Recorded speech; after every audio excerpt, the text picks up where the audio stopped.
As we gather, we remember in particular Flight Lieutenant John Saville, who died here on active service, and with him all those who gave their lives in Guernsey waters in the service of others and of freedom. And so we pray, God of justice and peace, we thank you for Jon Saville, for 439 Squadron, and for all those who in 1944 led the way for the D-Day Olympics.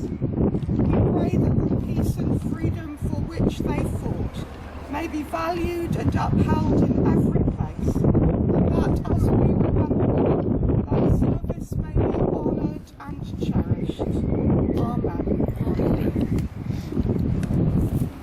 Flight Lieutenant John Saville of the Royal Canadian Air Force was born near Leeds in 1910, and his family moved to Vancouver in 1911.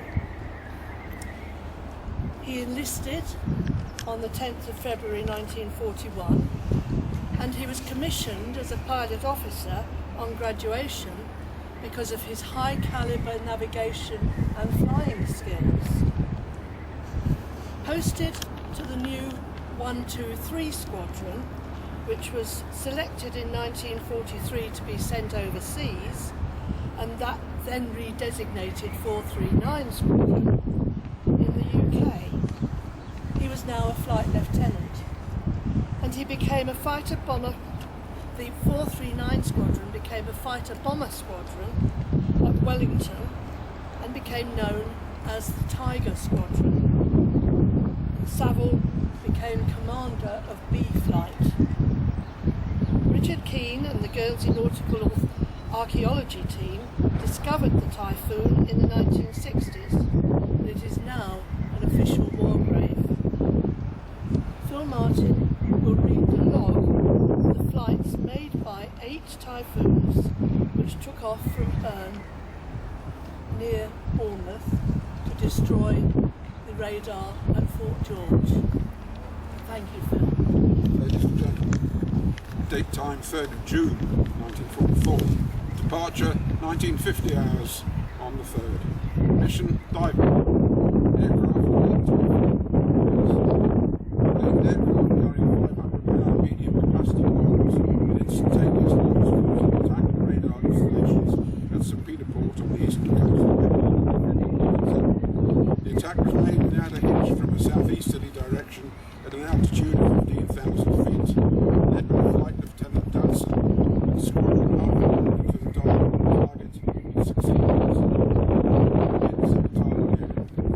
As the aircraft half rolled into position, the heavy flak opened up, and due to lateral errors only were all that saved a number of our aircraft from severe damage.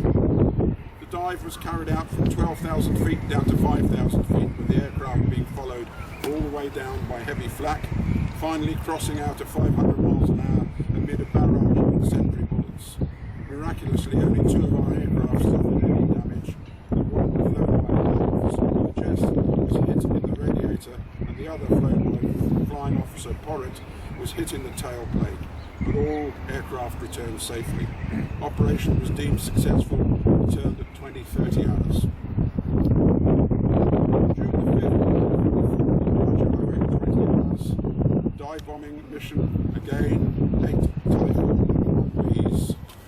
Having received confirmation that the last raid on the radar installation St. Peter Port was 75% complete, the squadron set out to finish the job.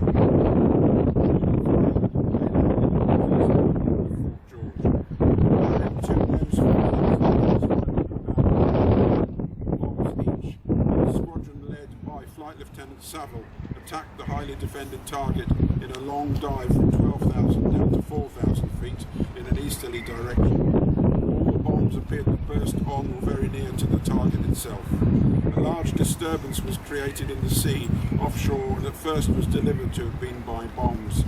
But Flight Lieutenant Saville was not seen after the dive, and it was later presumed that his aircraft had been hit by the intensive flak and failed to recover from that dive.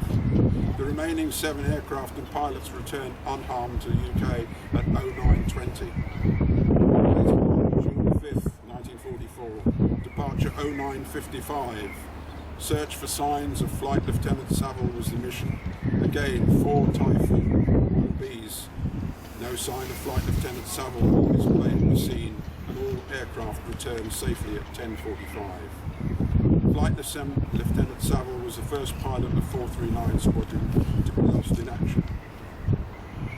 A total of 32 500-pound medium capacity bombs were carried by the Typhoon.